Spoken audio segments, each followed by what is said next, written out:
Well, some of the skate park plans are soldiering on despite one of the major funders pulling out. But as far as the council is concerned, the positives far outweigh the negatives. Chelsea Daniels reports. The council are still looking to give the go-ahead for a skate park in Sumner in spite of having no financial backers. Look, it's not on again per se. What we're doing is trying to find a site where it could be. This has been in the pipeline since about 2000. When it started being talked about. In 2004 we went through a process of trying to identify a site. We looked at about 15 sites, we got down to 6, we then got down to Barnett Park. There were a lot of objections to Barnett Park, and then we had these earthquakes that got in the middle of all of that, and it all stopped again. So we're back in another process now. The site's been identified partly through the Sumner master planning process that we did with the community. And then when the Levi's team made their offer, it just prompted a real look at that again. We then went through a big consultation process with the community out there, and 83% came in saying, yep, we really want it and we think that's a great place for it. They will attempt to find other funding resources, but Aitken says it's much too early to tell how they're going to achieve that. What we want to do is get the site uncertainty out of the way. If this falls through, it falls through. If we can build on that site, I think then we'll have a look at how that might be funded. And the possibilities for that are many. There is a lot of community interest in it, so there may be funding from the community.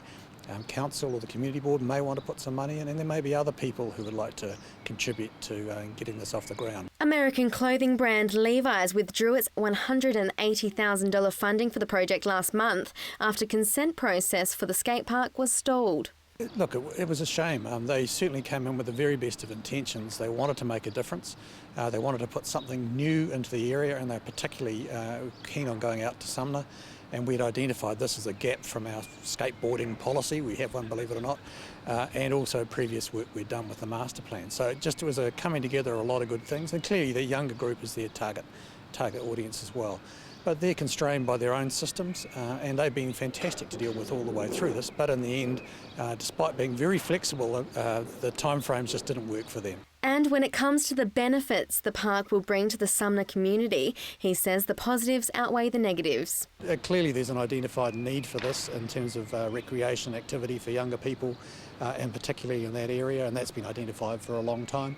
And this clearly provides that.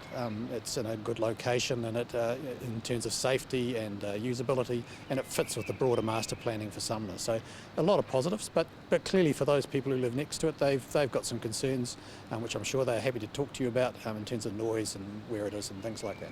So when would we be likely to see a new skate park in Sumner? Look, it could all be decided by Christmas, or it may be into the new year. Once the consent's in place, then it's really to go back to the community board and the community and have a talk about what we might do about funding.